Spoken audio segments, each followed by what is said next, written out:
So how to create this sample name? If you enter this student rating app using Java, if sample your name is Ian,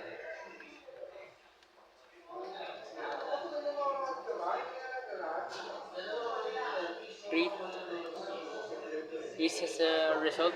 Hello Ian, welcome to JavaScript. So how to code this on this Visual Studio Code and HTML. Here are example of this code. Using a doc type HTML,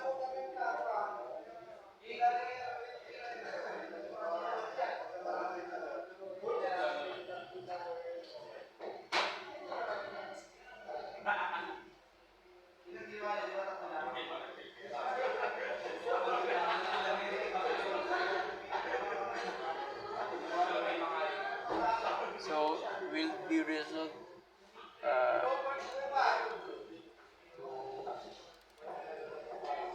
student reading app. Subscribe.